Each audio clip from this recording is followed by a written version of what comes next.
जय जय माई जय जय माई राधा कृष्ण माई जय जय माई जय जय माई राधा कृष्ण माई जय जय माई शिरडी साई माई। जय सच्चिदानंद सद्गुरु साईनाथ महाराज की जय। जगत माता राधे कृष्ण माई की जय।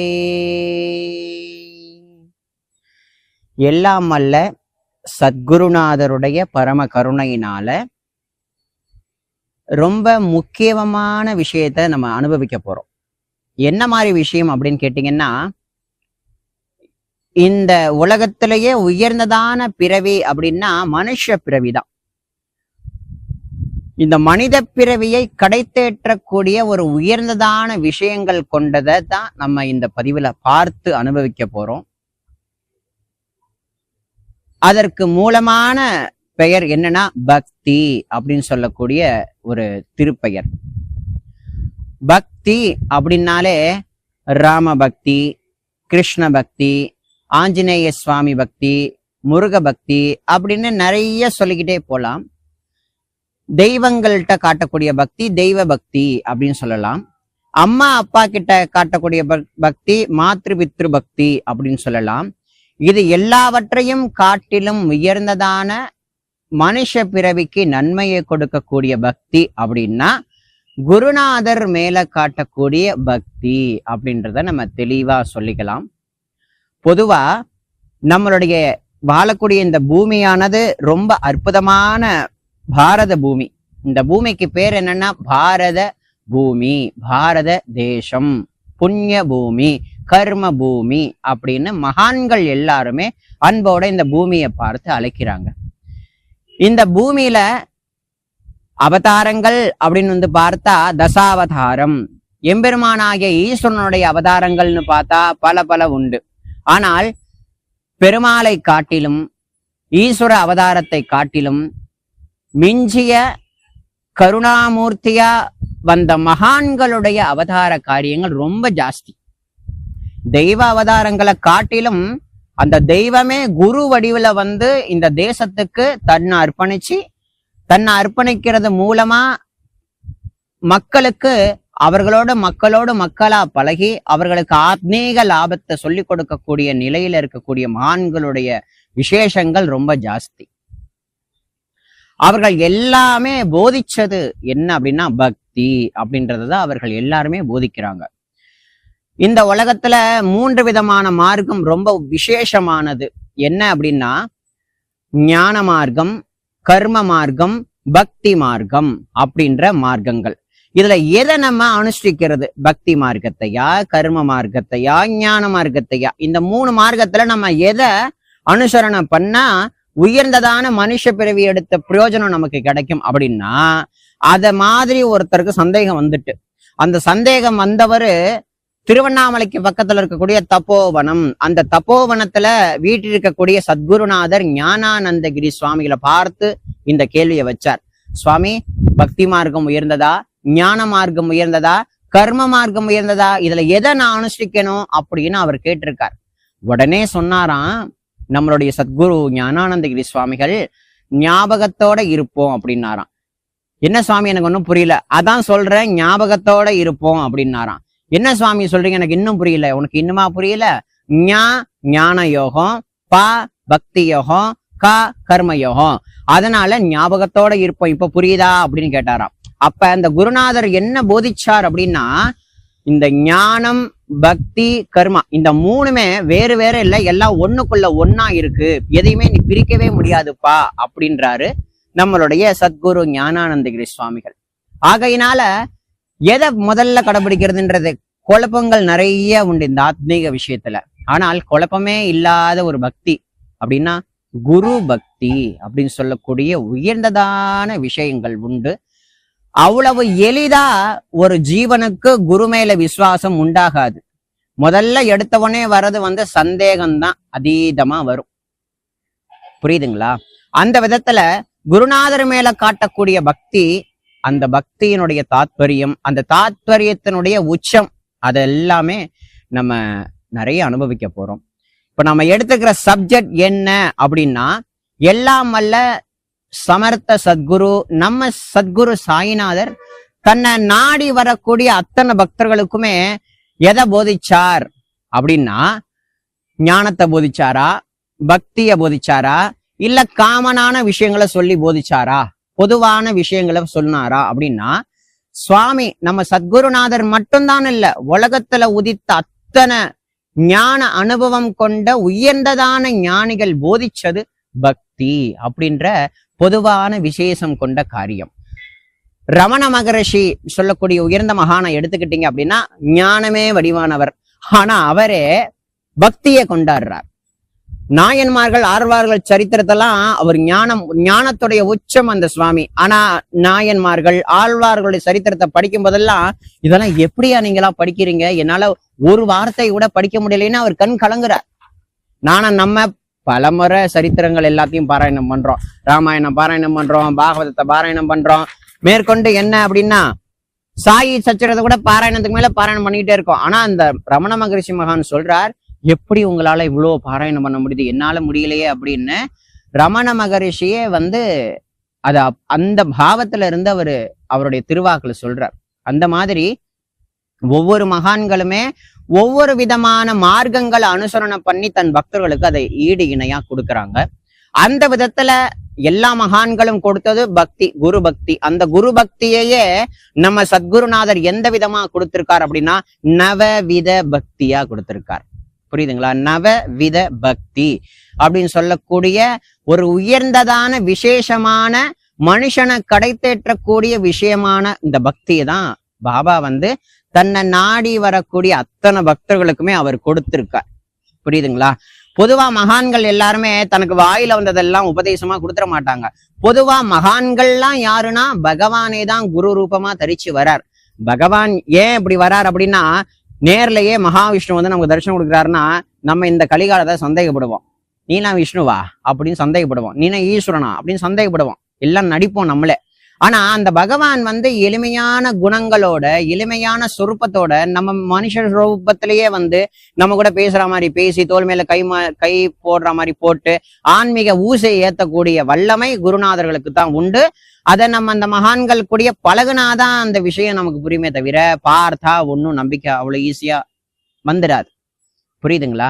அந்த விதத்துல நம்ம சச்சிதானந்த சத்குருநாதருடைய வாக்குலேந்து வந்த ஒவ்வொரு விஷயங்களும் வேதங்கள்ல என்ன சொல்லப்பட்டிருக்கோ, உபனிஷத்துக்கள்ல என்ன சொல்லப்பட்டிருக்கோ, ஆத்மீக ரீதியா பகவானால படைக்கப்பட்ட விஷயங்கள் என்னெல்லாம் ஆதி காலத்துல புராணங்களாலும் இதிகாசத்தினாலும் மகரிஷிகளாலும் முனிவர்களாலும் கொடுக்கப்பட்டதோ அதெல்லாம் ஈஸியா புரிஞ்சுக்க முடியாது இந்த கலிகாலத்துல மக்கள். அதனால பகவானான சத்குருநாதர்கள் நம்ம பாபா போன்ற மகான்கள் எளிமையான முறையில இந்த ஜீவன்களை கடைத்தேற்ற அளவுக்கு எளிமையான பாஷையில புரிய வைக்கிறாங்க உபதேசத்தின் மூலமா. அந்த விதத்துலதான் நம்ம பாபா நவவித பக்திய பத்தி நிறைய விசேஷங்களை பூர்ணமா சொல்லல, சில பக்தர்களுக்கு ஊகிச்சு கொடுத்தார்.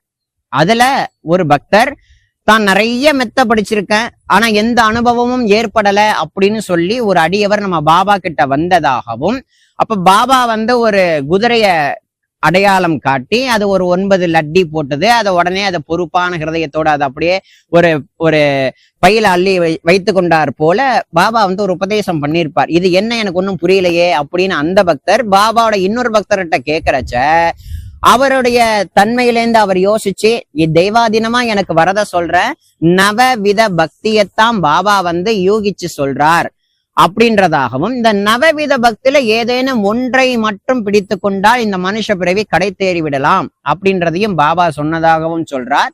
மேற்கொண்டு லக்ஷ்மி பாய் அம்மா அவர்கள்ட்ட பாபா தன்னுடைய அந்த கடைசி கால கட்டத்துல 9 ரூபாய் ஞானயத்தை தந்தார். அதையே நவவித பக்திய கொண்டாட சொல்றார் பாபா அப்படின்றத அர்த்தமா நம்ம எல்லாரும் எடுத்துக்கொண்டோம்.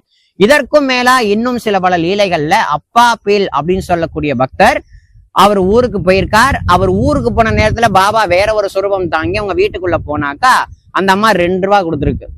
அப்ப போனவர் திரும்பி வந்துட்டார், பக்கீரி கிளம்பி போயிட்டார். ஏமா இந்த மாதிரி பக்கீர் வந்தாரு, நீ 2 ரூபா கொடுத்தீங்க, நான் அந்த 10 ரூபாய் அவருக்கு கொடுத்துருப்பேன் அப்படின்னு பெருமையா சொன்ன உடனே பக்கீரியை தேடி இவர் கிளம்பிட்டார். பக்கீரியா எதுக்க 2 ரூபா கொடு 3 ரூபா கொடுன்னு சொல்லி 9 ரூபாய் வரைக்கும் அவரை விடாப்பிடியா வாங்கிட்டார். இன்னும் 1 ரூபா சேர்த்து கொடுன்னா 1 ரூபாய் இல்ல 10 ரூபா நோட்டா இருக்கு. உடனே என்ன பண்ணார் குருநாதர், 9 ரூபாயை அவர்கிட்ட கொடுத்துட்டு 10 ரூபாயை தான் வாங்கிக்கிட்டார். அப்ப அதன் மூலமாவும் பாபா நவவித பக்திய போதிக்கிறார் அப்படின்றத நம்ம படிச்சிருக்கோம்.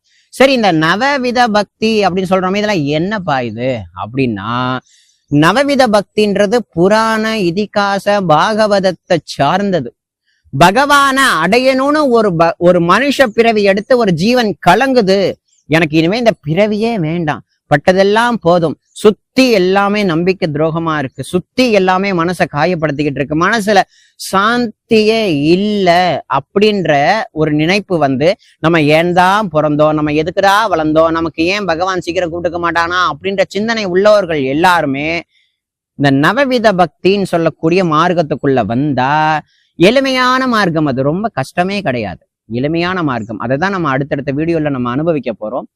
அந்த பகவானை அடையறதுக்காக துடிக்கக்கூடிய ஒரு சாதகன், யார சாதகன்னு சொல்றான் அப்படின்னா, இந்த உலகம் வந்து பொய், இந்த உலகம் வந்து நித்தியம் இல்ல அசத்தியம் அப்படின்றத ஒரு ஜீவன் உணர்ந்துட்டான் அப்படின்னா, அவன் வந்து பகவானை அடையணும்னு துடிக்கிறான் அப்படின்னா, அவன் இந்த நவவித பக்தியை கடைபிடிச்சாலே போதும், பகவான் அடைஞ்சிடலாம். எப்ப அந்த நவவித பக்தின்னு சொல்றியே, என்னப்பா அது? நவ அப்படின்னா 9ன்னு அர்த்தம். சத்தாகம், நாம சத்தாகம் அப்படின்னா 7 நாட்கள் கொண்டதுதான் சத்தாகம் அப்படின்னு சொல்லுவாங்க. 9 அப்படின்னா நவாகம் அப்படின்னு சொல்லுவாங்க. அதை சார்ந்ததுதான் இந்த நவவித பக்தி அப்படின்னு சொல்லக்கூடிய உச்சம். நவவித பக்தினா என்ன அப்படின்னா 9 விதமான பக்திகள். அந்த 9 விதமான பக்திகள்ல முதன்மையானது சிரவணம், கீர்த்தனம், ஸ்மரணம், பாத சேவனம், அர்ச்சனம், பந்தனம், தாஸ்யம், சக்கியம், ஆத்ம நிவேதனம் அப்படின்னு சொல்லக்கூடிய 9 விதமான பக்தி மார்க்கம் தான் அது ரொம்ப விசேஷமானது. அந்த நவவித பக்தியைத்தான் தன்னை நாடி வந்த சில பல அடியார்களுக்கு பாபா போதிச்சார். ஆனா சிரவணத்தை பத்தியோ, பாத சேவனத்தை பத்தியோ, அர்ச்சனத்தை பத்தியோ, வந்தனத்தை பத்தியோ பாபா வெளிப்படையா எதையும் சொல்லல அப்படின்றதையும் நம்ம நிறைய பாபாவுடைய நூல்கள்ல நம்ம நிறைய படிச்சிருப்போம், தெரிஞ்சிருக்கோம்.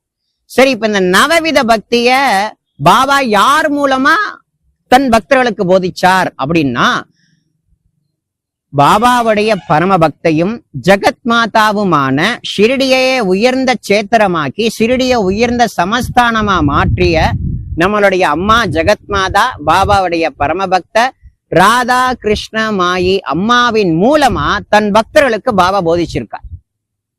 அந்த அன்னை மூலமா தான் அந்த அன்னை தன் வாக்கு பூர்வமா இந்த நவவித பக்தியை பத்தி போதிச்சிருக்காங்க.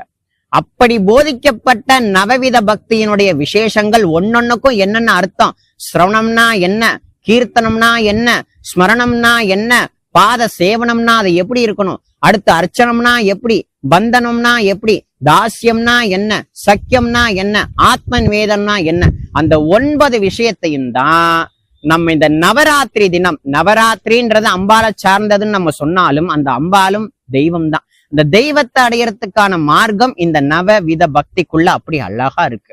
அந்த நவவித பக்தியை பத்தின விஷயங்களை தான் நம் பாபா பரம கிருபையோட ராதா கிருஷ்ணமாயி அம்மாவின் மூலமா, அம்மா அவனுடைய திருவாக்குனால, அம்மா சாட்சாத் ஜெகத் மாதா, அம்மா சாட்சாத் ஜெகத் மாதா, அந்த அன்னையினுடைய தினம் இந்த நவராத்திரி தினம். இந்த நவராத்திரி தினம் 9 நாளுமே அந்த தெய்வீகமான ஜெகத் மாதா பாபாவுடைய பரமபக்த ராதா கிருஷ்ணமாயி அம்மாவுடைய வாக்குனால வந்த இந்த நவவித பக்தியினுடைய விசேஷங்களை நம்ம தொடர்ந்து அக்டோபர் மாதம், சரிங்களா, 3ஆம் தேதி வியாழக்கிழமையிலேருந்து ஆரம்பிக்குது இந்த நவராத்திரி வைபவம். சாரதா நவராத்திரின்னு பேர் இதுக்கு, சரிங்களா. 3ஆம் தேதி தொடங்கி 12ஆம் தேதி விஜயதசமி அன்னைக்குதான் முடியுது. ஆக மொத்தம் இந்த 9 நாள் பூர்வமா நம்ம இந்த நவவித பக்தியை பத்தி ஒன்னொன்னா அனுபவிக்க போறோம் குரு கிருப்பையினால. ஆகையினால நம்ம பாபா சொன்ன இந்த நவவித பக்தினா என்ன, அதனுடைய தாத்பரியங்கள் என்ன, அதை எப்படி நம்ம அனுபவிக்கணும்ன்றது எல்லாத்தையும் நம்ம தொடர்ந்து அனுபவிக்க போறோம் குரு கிருப்பையினால. யாருடைய வாக்குனால இந்த வருது? ஜெகத் மாதா ராதா கிருஷ்ணமாயி அம்மாவினுடைய வாக்குனால வரப்போகுது. பாபா தன்னை நோக்கி வரக்கூடிய எண்ணற்ற அடியார்களை ராதா கிருஷ்ணமாயோட ஷாலாவுக்கு போ, அங்க அவங்களுக்கு பாடம் எடுப்பா அப்படிலாம் சொல்லி பலவிதமான சத்சங்கள் நடந்திருக்கு. பாபாவுடைய சாயி சச்சரிதத்துல ஒரு ரத்தன்சி வாடியான்னு சொல்லக்கூடிய அந்த அத்தியாயத்துல பாபா சில அடியார்கள் அங்க போகிற சொல்றத எப்படின்னா, பாபா 2 விதமான சோதனை வச்சாரு. ஒண்ணு பெண்ணு, இன்னொன்னு செல்வம். செல்வம்னா தட்சணை வாங்கிக்கிட்டே இருப்பாரு, அதன் மூலமா ஒரு சோதனை. 2வது ராதாகிருஷ்ணமாயி பொண்ணு அப்படின்ற மாதிரி மொட்டையா கொடுத்துருப்பாங்க. ஆனா அதனுடைய தாத்பரியத்தை நம்ம நல்லா அனுபவிக்க போறோம் கூடிய விரைவில். இந்த நவராத்திரி 9 தினமுமே அன்னையினுடைய திருவாக்குல வந்த மலர்ந்த நவவித பக்தியை நம்ம எல்லாரும் கெட்டியமா பிடிச்சுக்க போறோம். அதுவும் என்ன மாதிரி பக்தி? குரு மேல எப்படி நவவித பக்தி பண்றது? பகவான் மேல காட்டக்கூடிய பக்தி தான் நவவித பக்தி. ஆனா அதே நவவித பக்திய குருநாதர் மேல எப்படி இந்த நவவித பக்தியை காட்டுறதுங்கிறதான் நம்ம அம்மா நம்ம எல்லாருக்கும் போதிக்க போறாங்க குரு கிருபையினால. அன்னை என்ன சொல்லியிருக்கார்களோ அது அப்படியே குருநாதருடைய பரமகருணையினால அடியேன் உங்க எல்லாருக்கும் சுவாமி சொல்ல வைக்கிறார், அடியேன் சொல்றேன். வேற எந்த விஷயமும் இல்லை இதுல. அதனால நம்ம தொடர்ந்து 9 நாளும் அனுபவிப்போம் குருநாதருடைய பரம கிருபையால நவவித பக்தி. சத்குருநாதர் மேல நவவித பக்தியை எப்படி செலுத்துவது, அவர்கிட்ட எப்படி பக்தி பண்ணுவது அப்படின்றத பத்தி நம்ம தெளிவா உணரலாம். எல்லா சாய் பக்தர்களுமே அவசியம் இதை அனுபவிக்கணும். கேட்கறதோட மட்டும் இல்லாம இதெல்லாம் கிடைக்காது. இந்த விஷயங்களை உங்களுக்கு தெரிந்த நிறைய அடியார்களுக்கு அனுப்பி வையுங்க. அனுப்பி வைக்கிறது மூலமா அவர்களும் இந்த விசேஷங்களை கேட்டு குருநாதர் கிட்ட எப்படி பவ்யமா இருக்கணும், அவர்கிட்ட எப்படி சரணாகதி அடையணும், அவர்கிட்ட எப்படி பக்தி பண்ணணும், என்ன பண்ணா குருநாதர் நமக்கு தரிசனம் கொடுப்பார், என்ன பண்ணா பாபா நம்ம கூட பேசுவார், இதுக்கு எல்லாத்துக்குமே விடை அந்த நவவித பக்தியில இருக்கு. குருநாதர் மேல நம்ம நவவித பக்தியை காட்டுவோம். குருநாதருடைய தஞ்சமடைந்து குருநாதருக்குள்ளேயே நம்ம காணா போயிடுவோம். கற்பூரம் எப்படி கரைஞ்சி காணாம போகுதோ அத போல நம்ம எல்லாரும் கற்பூரமாகி குருநாதரோடு ஒன்றி விடுவோம் இந்த நவவித பக்தி மார்க்கத்துல. ஓம் சாய்ராம். சச்சிதானந்த சமர்த்த சத்குரு சாயிநாத் மகாராஜ் கி ஜெய். ஜெகத் மாதா ராதே கிருஷ்ண மாயி கி ஜெய்.